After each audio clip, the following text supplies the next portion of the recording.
So we've implemented the gear position sensor and the lean angle sensor.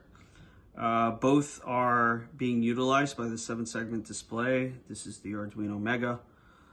So as you can see, as I change the angle of the MPU, the angle on the display changes, and it goes in a range of 90 degrees. Yep, perfect.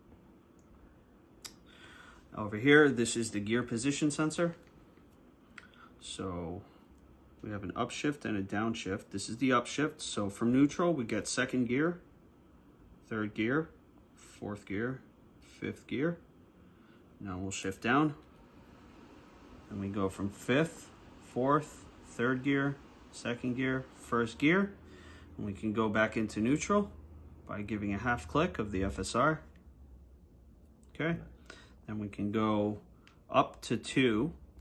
And then we can shift from 2 to neutral, doing a half click of the downshift FSR.